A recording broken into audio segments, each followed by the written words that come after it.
We know they're in heaven, but I like to take it a little further.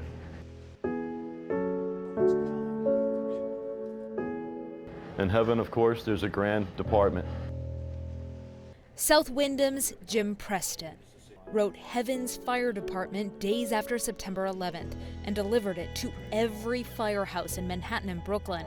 But his work didn't stop there.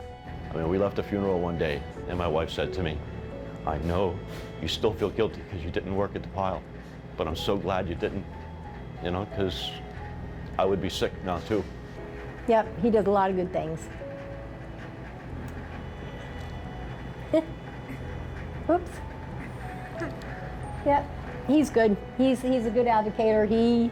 He advocates for a lot of different things, but the 9/11 family is our family. A firefighter at the time, he felt compelled to respond, and he has for 20 years. One of the things that the September 11 family says is out of great tragedy came incredible love. This stack is kept in the pocket of his dress uniform. Cards are memorial cards from funeral services and memorial services. Some were killed on that horrible day. Others, many years later, like Ray Pfeiffer, he slept in his fire truck for a week after the terror attack. He died from cancer. He got working at the Trade Center. And so did his friend John McNamara, who penned this to his wife. He wrote that on a piece of paper to her when he was in the hospital. And it became my motto, whatever it takes. Whatever it takes to make sure the 9/11 families are taken care of. Over time, you just meet people. He's active with the Fealgood Foundation, started by John Feel. He had a large beam slide onto his foot, and he lost half of his foot during the operation there. And when he was home, he started thinking, you know, I gotta find a way to help people. So in their little pastry shop, a cupcake for later in Willimantic,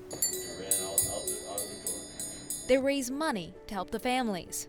Making sure that their memory, their legacy lives on forever. That's why my part is to listen to them, listen, talk, you know, and try to help, you know, make it a little better if I can, you know. Sorry.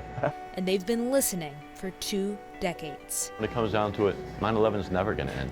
It's always going to be there for the people that it affected. And all we can do is keep talking about it so that people don't forget them.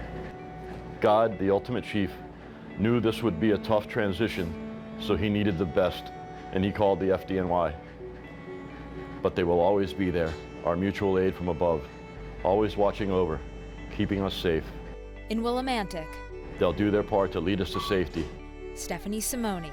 And if not, they will accompany us to the chief's desk for our new assignment with the Heavens Fire Department. News 8.